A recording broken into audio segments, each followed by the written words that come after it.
আজকে সকালবেলা ঘুম থেকে উঠেই এত টেনশন হচ্ছে, আর কি বলবো। ছেলের আজকে স্কুলে ভর্তি করাতে নিয়ে যাব, তাই জন্য সকাল থেকে উঠে ফটাফট করে সব কাজকর্ম সেরে নিয়েছি। এখন দেখি কত তাড়াতাড়ি করে রেডি হয়ে ওকে নিয়ে বেরোতে পারি। এখন ঘুম থেকে তুলবো ওকে। গুড মর্নিং সবাইকে, welcome back to the channel Roj নামচা।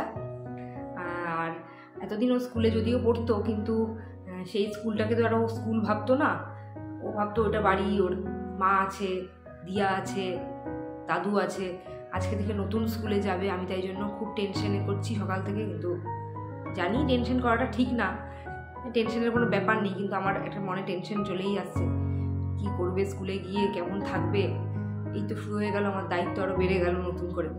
এতদিন বাড়িতে সামলাতাম, এখন স্কুলে নিয়ে যাওয়া, নিয়ে আসা, তারপরে পড়াশোনাগুলোকে ভালো মতো ওকে প্র্যাকটিস করানো, অনেক দায়িত্ব বেড়ে গেল। ঠিক আছে, তোমাদের সাথে শেয়ার করব স্কুলে গিয়ে কি হলো।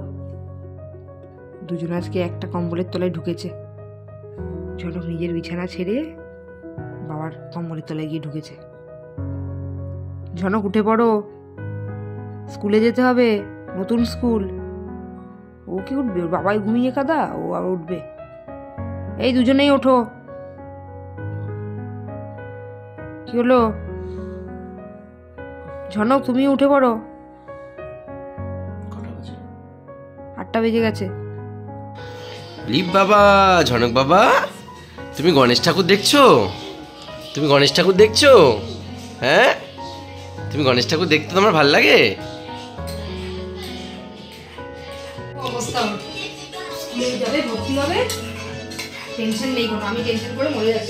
আর এই যে গণেশ বাবা দেখছে।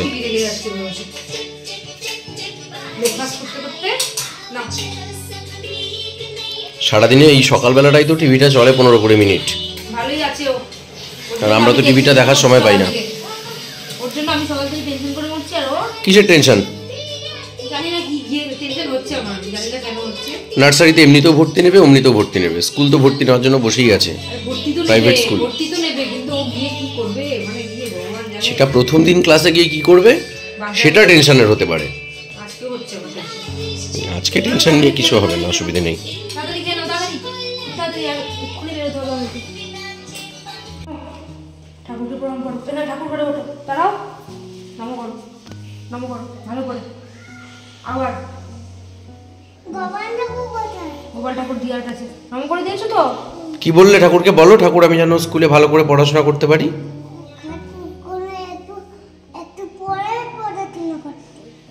না, বলো যে ঠাকুর আমি যেন ঠিক মতো সবার কথা শুনে চলি। হ্যাঁ, এবার নমো করো, আবার নমো করে আসো। নমো করো। হ্যাঁ,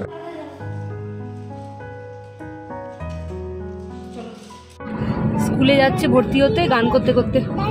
চলো, ওটা কি দেখো, দেখে বলো ওটা কি। Indian flag. হ্যাঁ, ইন্ডিয়ান ফ্ল্যাগটা তুমি একটু দেখিয়ে দাও।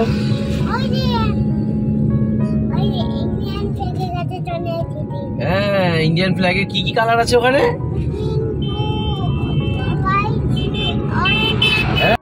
ঝনকের স্কুলে এসে গেছি।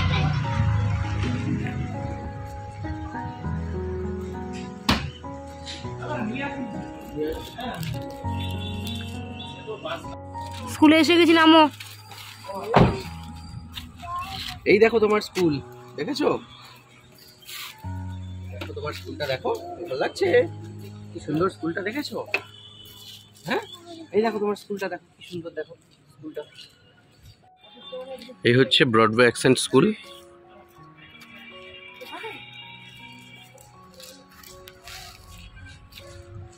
প্লেগ্রাউন্ড আছে, বিল্ডিংটাও বেশ সুন্দর, সিকিউরিটি সিস্টেম ভালো লাগলো। দেখি বাকি কথা বলে যাই, এন্ট্রি করতে হবে। চড়াবো কি করে? আমি কি করে চড়াবো? কি করে চড়াবো বলো? এটা কি করতে হয়? চড়াবো? বলো, আমার হাত ধরো। এই হাতে ওটা ধরো, আমার হাত ধরো, আমার হাত ধরো। আছে হয়নি? এবার হয়েছে? ঢোকার আগের থেকে শুরু করেছে এগুলো চড়বে বলে। জানি না কতক্ষণে এগুলো থেকে উঠিয়ে নিয়ে বাড়ি যেতে পারবো। স্লিপ আছে এখানে।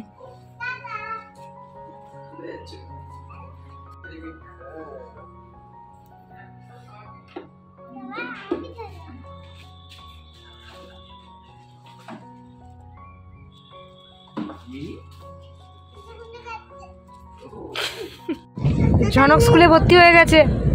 ঝনকের 3 তারিখ থেকে স্কুল শুরু হবে। আমরা এখন বাড়ি যাচ্ছি। ঝনককে স্কুলে ভর্তি করে চলে এসেছি বাড়িতে। বাড়িতে বলতে স্কুলে। স্কুলের কাজও শুরু করে দিয়েছি। এই যে কম্পিউটারে স্কুলের কাজ শুরু করে দিয়েছি। এই সেই ইঁদুর যে আমাদের বাড়ি পুরো তছনছ করে দিচ্ছিল। কালকে বাবাই ওষুধ দিয়েছিল, আজকে মরেছে। মরেনি, আধমরা হয়ে আছে।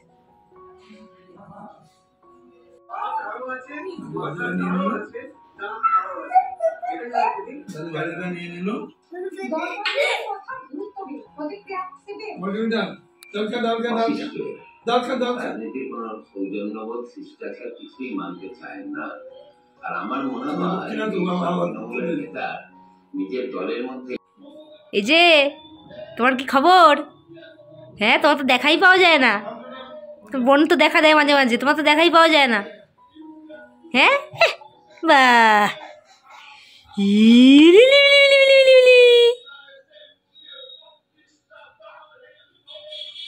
চক্ষু স্থির হয়ে গেছে।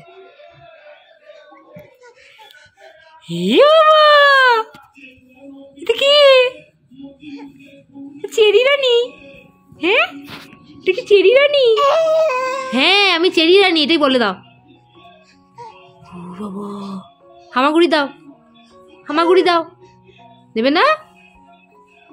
যা, কি বলছো তুমি?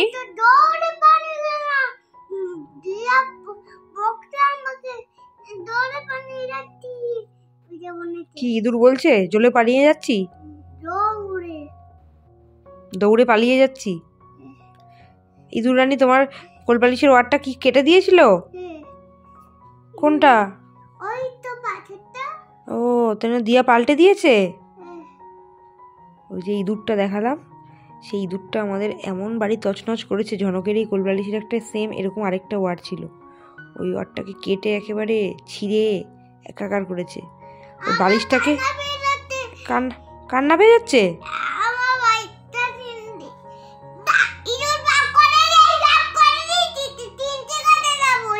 ইঁদুরকে চিমটি কেটে দিবি? কি সাহস! আজকে কিন্তু আর বইমেলা ঘুরতে আসিনি, আজকে প্রচুর বই কেনা হয়েছে।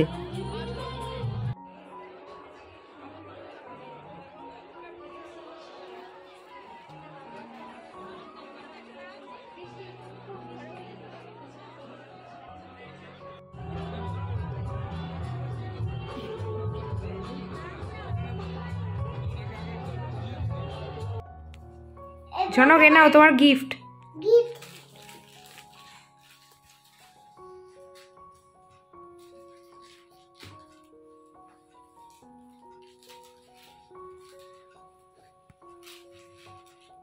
গিফট পেয়ে তুমি খুশি হয়েছো? গিফটটা পেয়ে তুমি খুশি হয়েছো? খোলো।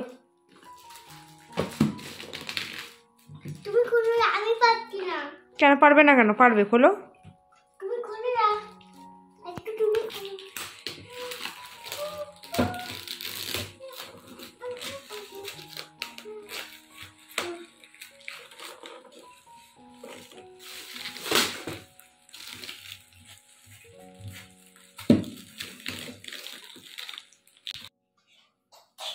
এটা কে? হ্যাঁ, ঠিক করে বলো, কে এটা? জোরে বলো। বাবা, ঝনকের পেন্সিল বক্সটা কি দারুণ দিয়েছে। ঝনককে আজকে আমাদের গুরুগৃহ স্কুলের টিচাররা, ও নতুন স্কুলে ভর্তি হয়েছে, সেই জন্য এই পেন্সিল বক্সটা দিয়েছে, ওকে গিফট করেছে। পেন্সিল বক্সটার মধ্যে অনেক বিশেষত্ব রয়েছে। পেন্সিল বক্সটা প্রথমত তো এখানে, দাঁড়া বাবা, দেখো এটা দেখাচ্ছি আমি। প্রথমত তো এখানে 3D একটা ইয়ে রয়েছে, মোবাইলে বোঝা যাচ্ছে না খুব একটা, বাট সামনে বোঝা যাচ্ছে। এখানে শার্পনার রয়েছে, হ্যাঁ ওটাও তো গিফট, হ্যাঁ তাই তো। এখানে রয়েছে ক্যালকুলেটর, বাও, সেই সাথে সচল ক্যালকুলেটর কিন্তু, হ্যাঁ। আর সেই সাথে পেন্সিল রয়েছে, দুটো রাবার, না একটা রাবার, একটা আবার একটা আলাদা শার্পনার। আচ্ছা এই পাশটাও খোলা যায়, এ পাশেও উল্টো দিকটাও খোলা যায়। উল্টো দিকটা কিছু নেই নাকি আছে দেখি, না উল্টো দিকটা এমনি কিছু নেই। আর সেই সাথে এই বোর্ড। বাড়ি এসে গেছি অনেকক্ষণ আগে, এখন প্রায় 10টা বেজে গেছে। এখন ঝনককে খাওয়াবো বলে সব রেডি করছি। এদিকে বইমেলা গেছিলাম, বইমেলা থেকে একটা বই কিনেছি খুব ভালো, তোমার সাথে শেয়ার করি দাঁড়াও। এই বইটা কিনেছি আমি। রান্না তো কিছুই সেরকম পারি না, যেটুকু পারি মোটামুটি কাঁচানোর মতো পারি আর কি। এই বইটা কিনেছি, এই বইটাতে দেখলাম প্রচুর রান্না আছে, মানে এত মোটা বই, তাহলে ভাবতে পারছো কত রকম রান্না, বিভিন্ন রকম ভাত, বিভিন্ন রকম আচার, মোরব্বা, মানে কি নেই এর মধ্যে, সব রকম আছে। দেখি যদি এখান থেকে কিছু রান্না করে তোমাদের সাথে শেয়ার করতে পারি, চেষ্টা করবো, যদি টাইম পাই তাহলে করবো, এই ইচ্ছা আছে। এই বইটা তোমাদের জন্য আরো কিনলাম, ব্লগ শুরু করেছি, একটু রান্না টান্না করে যদি শেয়ার করতে পারি। আজকে আর ব্লগটা বেশি বাড়াবো না, রাত অনেক হয়ে গেছে, ঝনককে খাওয়াবো, নিজেরাও খাওয়াবো, কাজকর্ম আছে। আজকে এটুকুই, টাটা, গুড নাইট, সবাই ভালো থেকো, দেখা হচ্ছে আবার কালকের ব্লগে। সবাই চ্যানেলটা প্লিজ সাবস্ক্রাইব করে দিও।